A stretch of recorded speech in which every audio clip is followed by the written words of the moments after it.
పరాం నీ పని నువ్వు చూసుకో.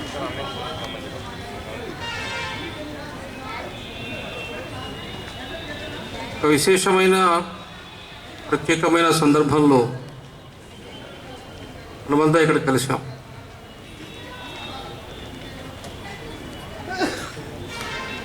డాక్టర్ బాబాసాహెబ్ అంబేద్కర్ గారి వర్ధంతి సందర్భము, అదేవిధంగా భారతదేశానికి రాజ్యాంగము ప్రసాదించబడిన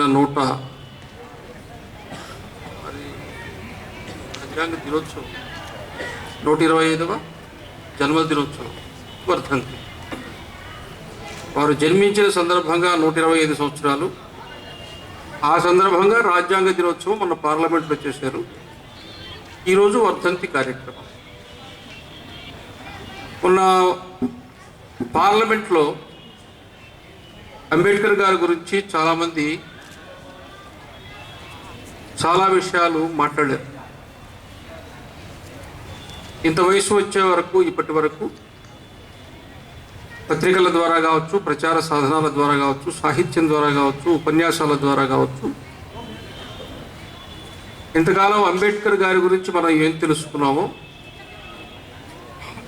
మొన్న పార్లమెంట్లో అనేక మంది వక్తలు, అంటే పార్లమెంటు సభ్యులు కావచ్చు, మిగతా మంత్రులు అందరూ మాట్లాడుతూ ఉంటే అనేక కోణాల్లో ఆయన వ్యక్తిత్వాన్ని ఆవిష్కరించారు. మనకు తెలియకుండా దేశంలో చాలా దారుణాలు జరిగిపోతుంటాయి. అందులో ప్రధానమైనటువంటి విషయం ఏంటంటే వ్యక్తిత్వ హననము, వ్యక్తిత్వాన్ని చంపేయడం,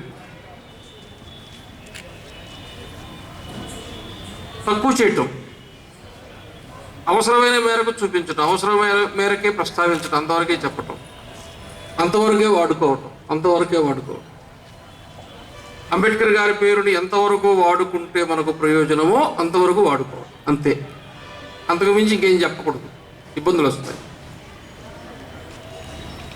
కానీ వాస్తవానికి బాబాసాహెబ్ అంబేద్కర్ గారు ఒక ప్రఖరమైనటువంటి జాతీయవాది, దేశభక్తుడు.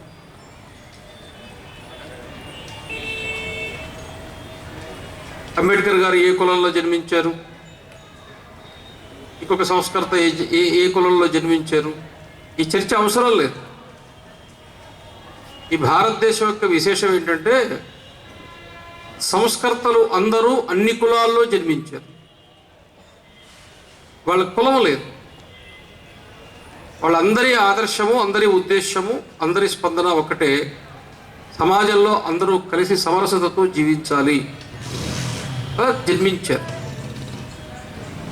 అయితే అంబేద్కర్ గారికి ఒక విశేషం ఉంది, వారి జన్మకు ఒక విశేషం ఉంది.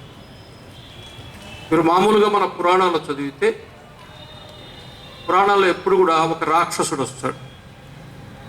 ఆ రాక్షసుడు అన్ని లోకాల్ని హింసిస్తూ ఉంటాడు, ప్రజలందరినీ చాలా దారుణంగా బాధ పెడుతూ ఉంటాడు.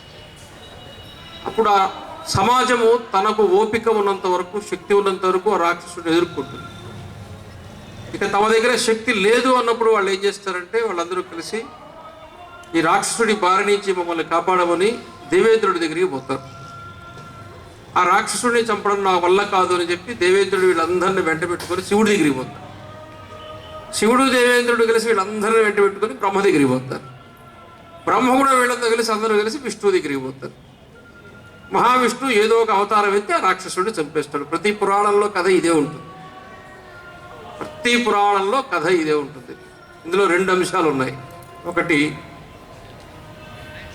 నాకు శక్తి ఉన్నంత వరకు నేను అన్యాయాన్ని ఎదుర్కోవటం.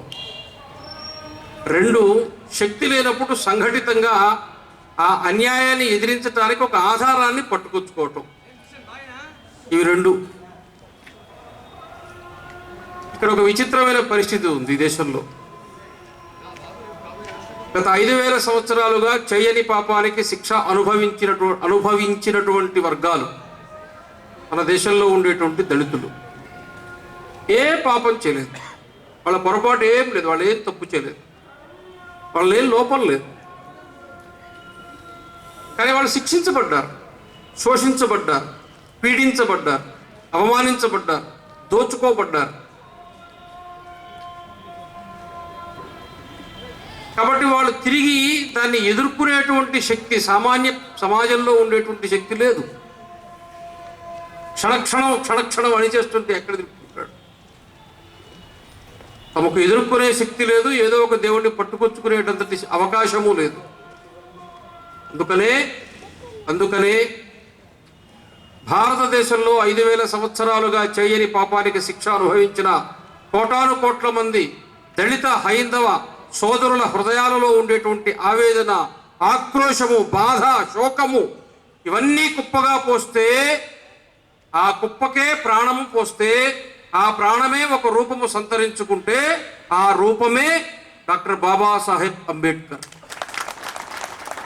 ఒక మనిషి కాదు, కొన్ని కోట్ల మంది హృదయాల్లో ఉన్నటువంటి ఒక బాధ,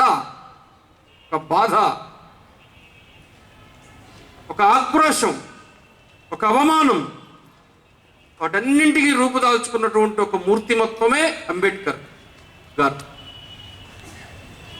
వారు రాజ్యాంగాన్ని ఇచ్చారు. ఆ రాజ్యాంగాన్ని అనుసరించే ఈ దేశం నడుస్తుంది. కాబట్టి వారి యొక్క రాజ్యాంగం ఏదైతే ప్రసాదించారో అది రాజ్యాంగ దినోత్సవం ఈ ప్రభుత్వం ప్రారంభించింది. ప్రతి సంవత్సరం కేవలం పార్లమెంటులోనే కాకుండా యావత్ భారతదేశంలో కూడా రాజ్యాంగ దినోత్సవం జరగాలి. ఈ సంవత్సరం నుంచి మనకు రాజ్యాంగ దినోత్సవం అనేది జరుపుకోవడం ఒక ఉత్సవంగా ప్రారంభం చేశారు. కాబట్టి ఈ దేశానికి రామాయణము, భారతము, భాగవతము, భగవద్గీత మాత్రమే కాదు, 4 వేదాలు మాత్రమే కాదు, డాక్టర్ బాబాసాహెబ్ అంబేద్కర్ గారు అందించినటువంటి భారత రాజ్యాంగము కూడా ఆ కోవలోకి చెంది అంతే పవిత్రముగా పూజలు అందుకోవలసిందే, గౌరవించబడవలసిందే. దానిని మనము ఆచరణాత్మకంగా తీసుకునేటువంటి ఒక ఆచార సంహిత మన భారత రాజ్యాంగం.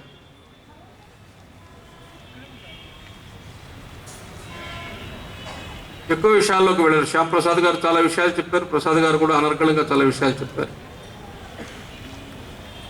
ఏ ఒక్క వర్గాన్ని కానీ కులాన్ని కానీ ద్వేషించేటువంటి స్వభావం ఉన్నవారు అంబేద్కర్ గారు కారు. ఒక్క విషయం గుర్తుపెట్టుకోండి, నేనైనా మీరైనా, నిన్ను నీవు ప్రేమించుకోలేకపోతే నీవు నీ కుటుంబాన్ని ప్రేమించలేవు.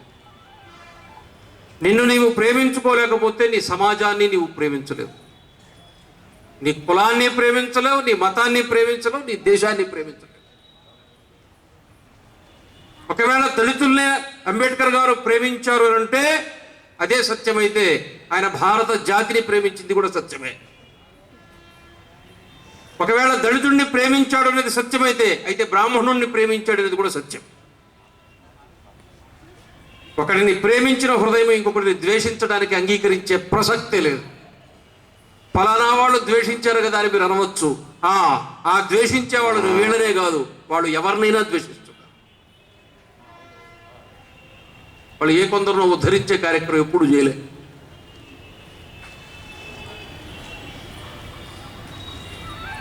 వారి పేరులోకి అంబేద్కర్ ఎలా వచ్చింది షామ్యు గారు చెప్పారు. వారి ఉద్యమంలో బ్రాహ్మణులు పాల్గొన్నారు వీరు చెప్పారు, ప్రసాద్ గారు చెప్పారు. వారు శ్యామ్ గారు, ఈయన ప్రసాద్ గారు, కలిపితే శ్యామ్ ప్రసాద్ గారు. సమరసత అట్టు కుదిరింది.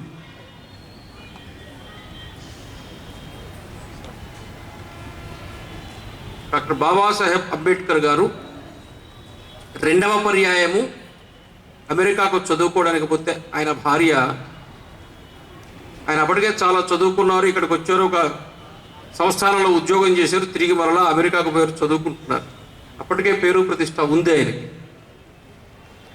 కానీ అప్పుడు ఆయన ఇల్లు ఎట్ట గడుపుకున్నో తెలుసు. ఆయన భార్య వీధిలో పేడకళ్ళు తీసుకొచ్చి పిడకలు గోడకు తట్టుకుని ఆ పిడకలు అమ్ముకుని కుటుంబాన్ని పోషించుకుంది. తెలుసా ఈ సంగతి?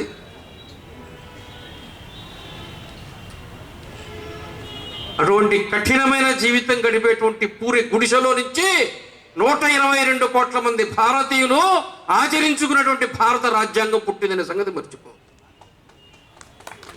పూరి గుడిసెలో నుంచి వచ్చింది.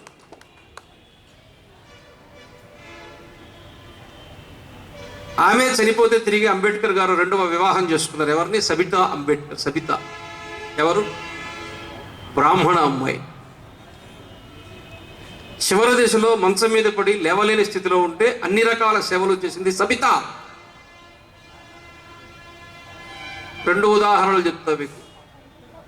అంబేద్కర్ మనిషి కాడు, అంబేద్కర్ దేవుడు కూడా కాదు, అంబేద్కర్ ఋషి. అదేంటి అంటారా? అవును, మన దేశంలో ఋషి పరంపర ఎటువంటిదంటే దేవుడు కూడా ఋషికి మొక్కుతాడు. మహావిష్ణువు శ్రీరాముడుగా జన్మించి వశిష్ఠుడికి మొక్కాడు. వశిష్ఠుడు బ్రహ్మర్షి. బ్రహ్మర్షి అయిన వశిష్ఠుడు వివాహము చేసుకున్నటువంటి అరుంధతి మాదిగ కన్య. మాలకులంలో పుట్టిన అంబేద్కర్ వివాహము చేసుకున్నది బ్రాహ్మణ కన్య. కృతయుగం నుంచి కలియుగం దాకా కులాలను కలిపే సంస్కృతులు ఈ దేశంలో పుట్టారు. ఆ సంస్కరణ తీసుకురావాలనే ఆవేదనతో సంవేదనతో పనిచేశారు. మూర్ఖులైన సమాజం ఆలోచించి మనసు మార్చుకోవట్లేదు. మూర్ఖులు అర్థం కావట్లేదు. దీని మాట అన్నాన్ని మీరేం అనుకోక్కర్లేదు. అర్జునుడికే కృష్ణుడు అర్థమయ్యాడు, దుర్యోధనుడికి అర్థం కాలేదు. మేము దుర్యోధన సంతానంగా ఉన్నాం కాబట్టి మాకు వశిష్ఠుడు అర్థం కాలేదు, అరుంధతి అర్థం కాలేదు, అంబేద్కర్ అర్థం కాలేదు, సబితా అర్థం కాలేదు అని చెప్పకనే చెప్పేటువంటి స్థితిని సమాజంలో ఈరోజు చూస్తూ ఉన్నాం.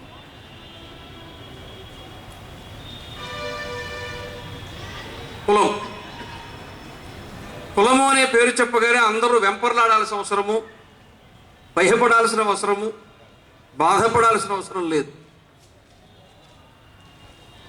మనం చాలా విశ్లేషణ చేసుకోకుండా మన కంటికి ఏది కనపడుతున్నదో మనము ఎలా ఉన్నామో దాన్ని అలాగే తీసుకున్నందువల్ల ఇబ్బందులు వస్తున్నాయి. కులము అంటే ఈరోజు ఉండేటువంటి OC, SC, BC, ST, EBC, OBC ఇది కాదు. కులము అనేది ఒక వృత్తి.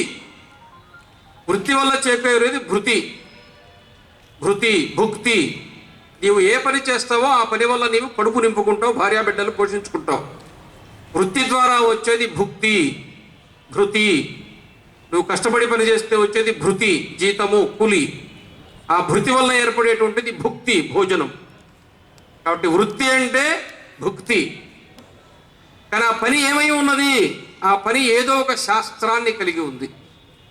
శాస్త్రం లేకుండా అసలు పనే లేదు. పైనుంచి ప్రారంభించమంటారా, కింది నుంచి ప్రారంభించమంటారా? ఎక్కడి నుంచైనా ప్రారంభిస్తాం. చూడండి, 7,000 కులాలకు 7,000 వృత్తులు ఉన్నాయి. 2 చిన్న కులాలు చెప్పంటారా?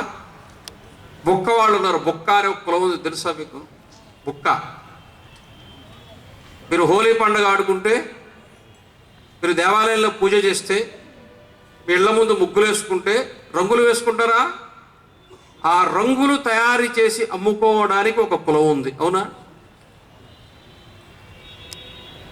తెలియకుండా దానికి ఎంత పెద్ద మార్కెట్ ఉంటుందో మీకు తెలుసా? ఎంత వ్యాపారం ఉంటుందో మీకు తెలుసా? ఆ 10 కుటుంబాలు ఉండేటువంటి కులమును పేటెంట్ రైట్ చేసి మీరు ఇది చేసుకుని బతకండి పొండి అన్నారు. ఇంక వాళ్ళ జీవితానికి ఇబ్బంది లేదు. ఒక్క రంగరి అని ఒక కులం ఉంది. రంగరోళ్ళు అంటారుగా, రంగరి. శాలి, పద్మశాలి, దేవాంగులు. శాలి, పద్మశాలి, దేవాంగ.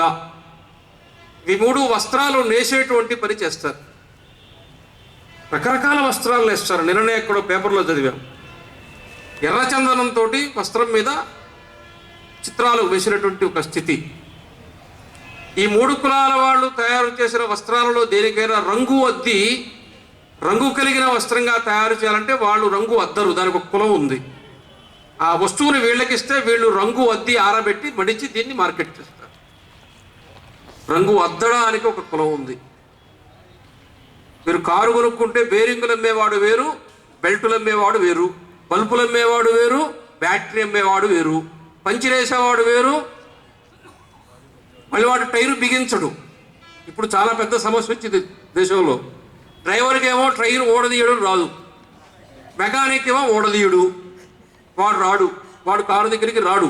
వీడు నడువుల మీద చేతులు పెట్టుకుని తాళా ఓనర్ చేతిలో పెట్టేస్తాడు డ్రైవరు. కారు నడిస్తే నడుపుతా, నడవకపోతే నేనే పోతా, నీ కర్మ. ప్రతిదానికి ఒక కొత్త వృత్తి వచ్చేస్తుంది. ఆ రకంగా వికాసం పొందినందువల్ల 7,000 వృత్తులు వచ్చాయి. 7,000 కులాలు అంటే 7,000 వృత్తులు. కింది నుంచే మొదలు పెడదాం. పాదరక్షలు కాళ్ళకేసుకుంటాం, మాదిగ కులస్తులు తయారు చేస్తారు, చర్మంతో తయారు చేస్తారు. అందరూ ఏమనుకుంటారు, మాదిగ వాళ్ళు చర్మకారులు, వాళ్ళు చెప్పులు తయారు చేస్తారు అనుకుంటారు. వాళ్ళు చెప్పులు మాత్రమే, పాదరక్షలు మాత్రమే తయారు చేయరు. మీ చేనులో ఉండే, ఊరిలో ఉండేటువంటి మోట బావుల్లో, నీళ్లు తాగే బావుల్లో నీళ్లు చేదుకోవడానికి, తోడుకోవడానికి ఇనప బకెట్ రాకముందు బావిలో నుంచి నీళ్లు తోడుకోవడానికి ఉపయోగించినటువంటిది చర్మంతో తయారు చేసిన బకెటా? అవునా? మీ ఊర్లో ఉండేటువంటి ఒక ఏమంటారు వాళ్ళని, ఇనప సామాను పనిచేస్తారు, కొలిమి పెట్టి, కమ్మరి వాళ్ళ దగ్గర సుత్తి దాగలి ఉంటాయి కదా. సుత్తి దాగలతో పాటుగా అక్కడ పొయ్యిలో ఇనుము ఎర్రగా రావాలంటే తిత్తి ఒకటి లాగుతుంటారు. అవునా? ఇప్పుడు లేవులే, ఇప్పుడు అన్ని ఫ్యాన్లు పెట్టేశారు, దాని కూడా మిషన్లు వచ్చాయి. రెండు తిత్తులు పట్టుకొని 2 చేతులతో లాగుతూ ఉంటారు, పాతకాలంలో ఉండే. అవునా? ఆ చర్మపు తిత్తి కూడా మాదిగ వాళ్ళే తయారు చేసేవాళ్ళు. 2 3 దేవాలయంలో రాముడో శివుడో వీధిలో ఊరేగింపుగా పోవాలంటే ఆ దేవుడి ఊరేగింపు కంటే ముందు భేరీనాదం వెళ్ళాలి, ఢంకా. దేవాలయంలో ప్రతిరోజు దేవుడికి నైవేద్యం పెట్టేటప్పుడు ఢంకానాదం చేయాలి. ఇప్పుడు ఏం చేస్తున్నారు, కోయంబత్తూరు నుంచో చెన్నై నుంచి ఒక మిషన్ తెస్తే డగడగా డిగడిగా కొడుతుంటుంది. ఇంకా ఎవడికి ఉత్సాహం వస్తుంటే వాడు స్విచ్ చేస్తుంటాడు అనమాట. అర్చకుడు కూడా ఎవరో డబ్బులు ఎవరో దక్షిణ ఇస్తారంటే స్విచ్ చేస్తాడు, అది ఏడు నాకే డబ్బులు కరెంటు ఖర్చుకి ఎవడిస్తాడని. కానీ ప్రతి దేవాలయంలో పెద్ద ఢక్కా ఉండేది. ఆ ఢక్కా కొట్టడానికి ఒక వ్యక్తి ఉండేవాడు. ఆ ఢక్కాను దేవాలయానికి తయారు చేసి ఇచ్చేవాడు కూడా మాదిగవాడే. ఒక వృత్తి ఈ దేశంలో ఉంది అంటే అది అటు సమాజానికి, ఇటు దేవుడికి, రెండింటికి సంబంధము కలిగి ఉంటుంది. ఏ వృత్తి అయినా తీసుకోండి, ఏ వృత్తి అయినా తీసుకోండి. ఇప్పుడు మనం ఖమ్మం జిల్లాలో ఉన్నాం. మనం ఇక్కడి నుంచి హైదరాబాద్ పోతుంటే మనకు చిట్యాల దాటేసిన తర్వాత పోచంపల్లి వస్తుంది.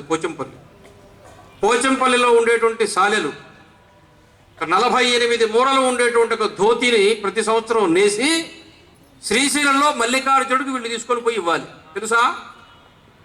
కొన్ని వందల సంవత్సరాల నుంచి ఈ ఆచారం ఉంది. మీరు శ్రీశైలంలో అమ్మవారి, శివుడి దేవాలయం చూచుంటారు. శివుడి